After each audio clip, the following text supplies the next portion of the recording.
இல்ல சார், அம்பேத்கரை போட்டாங்க, அவர் நம்ம கான்ஸ்டிடியூஷனை உருவாக்குறதுல பெரும் பங்கு வகித்தார், அதெல்லாம் யாருமே மறுக்கல. அதற்கு பிறகு வந்த காங்கிரஸ் கட்சி அமித்ஷா பட்டியல் போடுறாரு. அவர் ஏன் வந்து முதல் அமைச்சரவையிலிருந்து அவரை ரிசைன் பண்ண வச்சது யாரு, இல்ல அந்த நெருக்கடியை உருவாக்குனது யாரு, அவரை தேர்தலில் தோக்கடிச்சது யாரு, இதெல்லாம் நீங்க வந்து அம்பேத்கருக்கு எதிராக நீங்க எவ்வளவு செயல்பட்டிருக்கீங்கன்னு கேட்கிறார். என்னன்னா, அம்பேத்கர் கடைசி காலத்தில் அவர் நண்பருக்கு எழுதிய கடிதம் தெரிஞ்சா உங்களுக்கு புரியும். அமைச்சரையிலிருந்து அவரே வெளியேறார், அதான் அங்க நடக்கிறது. கடைசி காலத்தில் அவர் சொன்ன விஷயம் என்னன்னு கேட்டா, நான் தான் தவறு செய்துட்டேன். பிரதமர் நேருவை சுற்றி சனாதனவாதிகள் பல பேர் நெருக்கமா இருந்தாங்க, அவர்களை தாண்டி இவர் ஒன்றும் செய்ய முடியாதுன்னு நான் நினைச்சேன். அந்த உணர்ச்சி வசத்துல நான் வெளியேறினேன். நான் சொல்லி முடிக்கிறதுக்குள்ள நீங்க இப்படி கேள்வி கேட்டீங்கன்னா ஒண்ணும் புரியாது யாருக்கும். சொல்லுங்க. அவர் சொன்னதை நான் சொல்றேன். ஆனால் இப்போது நான் உணர்கிறேன், அவ்வளவு பேரையும் கடந்து அவர் உறுதியாக நின்று அடித்தட்டு மக்களுக்கு ஆதரவாக செயல்பட்டிருக்கிறார். ஒருவேளை நான் வெளியே வராமல் அவர் அருகிலேயே இருந்திருந்தால் இன்னும் அவருக்கு பலம் சேர்ந்திருக்கும், இன்னும் பல நல்ல காரியங்கள் நடந்திருக்கும். இது அம்பேத்கர் கடைசியில் சொன்னது.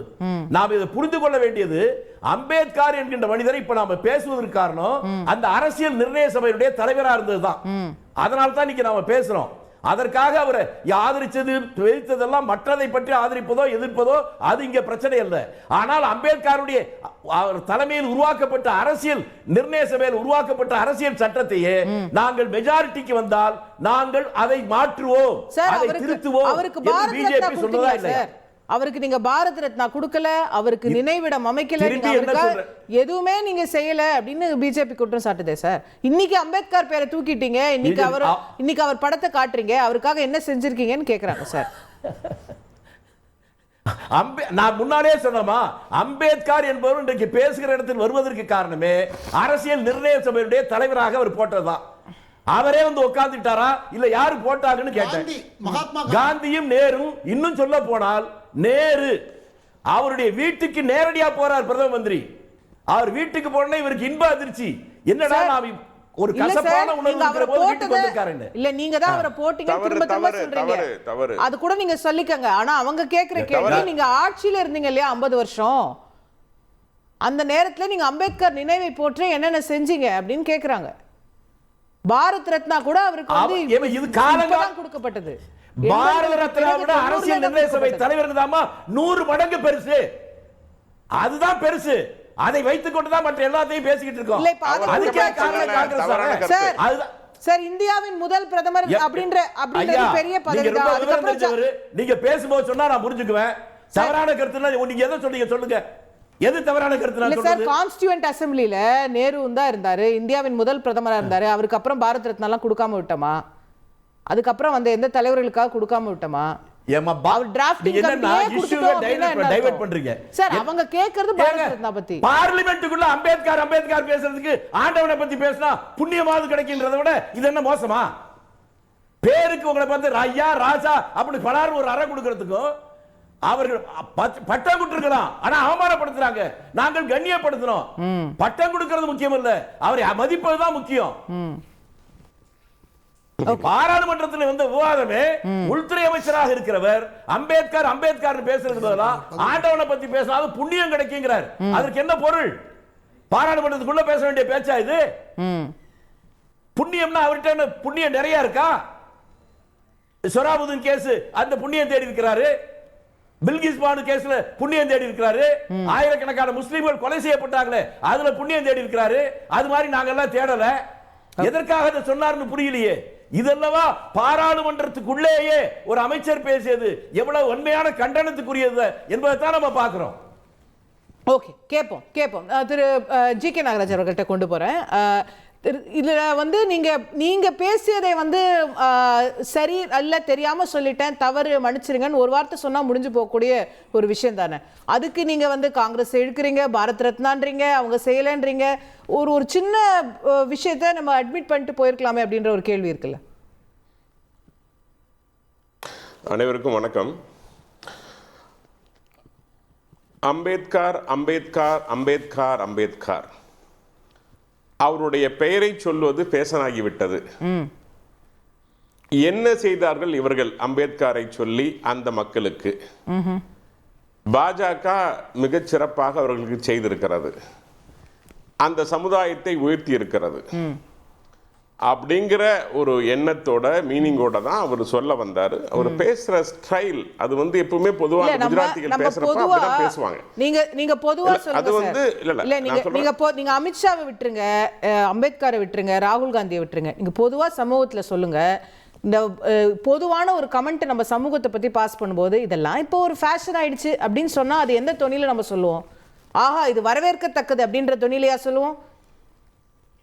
பாருங்க இப்ப தேவையில்லாம இதெல்லாம் ஒரு ஃபேஷன் ஆயி போச்சுங்க அப்படின்னு சொல்றதே ஒரு நெகட்டிவ் கமெண்ட். அம்பேத்கர் பேரை சொல்றதெல்லாம் ஒரு ஃபேஷன் ஆயிடுச்சுனா என்ன ஒரு நெகட்டிவ் கமெண்ட் இல்லையா அது? இல்லைங்க, என்னன்னா அம்பேத்கர்னே திரும்ப இப்ப நீங்க தமிழ்நாட்டுல எடுத்தா நடிகர் விஜய் புத்தகம் வெளியிடுறாரு. இன்னைக்கு தமிழ்நாட்டுல அம்பேத்கர் பேசுவதெல்லாம் சொல்லட்டுமே சார், எல்லாரும் அம்பேத்கர் பேரை என்ன சார் பிரச்சனை? இந்தியாவிலே பேசுவதெல்லாம் மாறி இருக்காரு. இல்ல சொல்றேன் பட் என்ன செய்தார்கள் தான் கேள்வி. அம்பேத்கரை சொல்றவங்க சொல்றதே விமர்சிக்கிறீங்க. அம்பேத்கர் என்ன எப்ப பாரு இதே சொல்றீங்க, ஒரு ஃபேஷன் ஆயி போச்சுறீங்க. ஆமா, ஏன் சொல்றேன் பாருங்க. அதாவது நேருவோட வெறுத்து போயிட்டாருங்க சர்தார் பட்டேல். அவர் நம்முடைய அம்பேத்கர் அவர்கள் மகாத்மா காந்தி போய் சந்திக்கிறாரு. சந்திச்சுட்டு அவர் சொல்ற வார்த்தைகள், இங்கே நாங்கள் நாய்களை விட பூனைகளை விட இழிவாக நடத்தப்படுகின்ற பொழுது இதை என் சொந்த தாய்நாடு என்று எப்படி என்னால் அழைக்க முடியும்? அம்பேத்கர் சொல்றதுங்க. அம்பேத்கர் மகாத்மா காந்தி கிட்ட நேரு குறித்து சொன்ன இல்ல இருக்கட்டும், அவர் அப்படி சொன்னார். இல்ல நீங்க ஏதோ புத்தக ஆவணத்துல இருந்து படிக்கிறீங்க, நான் அதை மறுக்க கூட போகல சார், நான் அதுக்குள்ள போவே இல்ல சார்.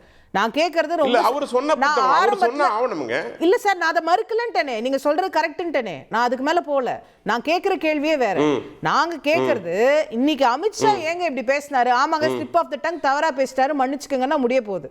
அதுக்கு நேரு என்ன செய்யணும்? இன்னைக்கு அமித்ஷா பேசினதை கேட்டா அன்னைக்கு நேரு என்ன செய்தார் தெரியுமான்னா என்ன பதில் அது? சரி சார், நான் ஒரே ஒரு கேள்வி கேட்கிறேன். நீங்க தயவு செய்து பின்னாடி வரலாற்றை திரும்பி பாருங்கள். ரஃபேல் அப்படின்னு கத்தினாங்க, டிமானிட்டரைசேஷன் குறித்து கத்தம் போட்டாங்க, பெகாசஸ் குறித்து பிரச்சனை எழுப்பினாங்க. இங்கிருந்து சீக்கியர்கள் இருக்கிற ஏரியால டர்பன் கட்ட முடியாதுன்னு சொல்லி ராகுல் காந்தி வச்சார். அதே மாதிரி 16 லட்சம் கோடியை வந்து அதானிக்கு தள்ளுபடி பண்ணிட்டாங்கன்னு ஒரு பெரிய பொய்யை சொன்னார். இப்போ அம்பேத்கர் விவகாரம், அப்புறம் இடையில அதானி விவகாரம். இவங்க நோக்கம் அப்படி வாய் தவறுதலாக வந்துவிட்டது என்று நம்ம அமித்ஷா அவர்கள் சொல்லுவதால் அவர்கள் நிறுத்தி விடுவார்களா? அவங்க நோக்கம் அது அல்லங்க. அவங்க நோக்கம் என்னன்னா, நீங்க பேசுனது சரியான்றதுல இல்லங்க, அதான் சொல்றேன். அதனால் பிரச்சனை முடிந்துவிடும் என்றால் நிச்சயமா அதற்கு ஒரு முடிவு வந்திருக்கும். ஆனா நீங்க வரலாற்றை திரும்பி பார்த்தா ஒண்ணும் இல்லைங்க. இன்னைக்கு அவங்க அம்மையார் பிரியங்கா காந்தி அவர்கள் தோல் ஒரு பேக் போட்டு வராங்க. என்ன பேக் போட்டு வராங்க? பாலஸ்தீனம் குறித்த ஒரு கருத்து எல்லாரும் கண்டனம் தெரிவிச்சிருக்காங்க. அதனால என்ன? ஒரு பக்கம் பங்களாதேஷில் நம்முடைய இந்துக்கள் கொல்லப்படுகிறார்கள், வெட்டப்படுகிறார்கள். அதை பத்தி ஒரு இஸ்ரேலோடும் உறவு கொண்டிருக்கிறது, பாலஸ்தீனோடும் டிப்ளமேட்டிக் ரிலேஷன்ஸ் வச்சிருக்கு. அது உங்களுக்கு நல்லா தெரியும்னு நினைக்கிறேன். நம்ம இல்லன்னு சொல்லிங்க, நம்ம பங்களாதேஷோடும் டிப்ளமேட்டிக் ரிலேஷன் வச்சிருக்கோம், பங்களாதேஷோடும் வச்சிருக்கிறோம், அமெரிக்காவோட வச்சிருக்கிறோம். ஆனா இன்றைய நிலையில ஒரு மோசமான ஒரு சூழ்நிலை இன்னைக்கு நிலவி கொண்டிருக்கிற பொழுது இதெல்லாம் தேவையா? கேரளாவுல பாலஸ்தீன கொடியை பறக்க விடுவதற்கும் பினராயி விஜயன் கேக்குறாருங்க. அவர் சொல்றாரு, இல்ல பிரதமர் மோடி ரஷ்யாவுக்கும் போறாரு, ஒரே நிமிஷம் முடிச்சிடுறேன். அங்க போர் நடந்துட்டு இருக்கே, ஏன் அங்க போறாரு கேக்குறேன். நம்ம ரெண்டு நாடுகளுக்கும் போறாரு.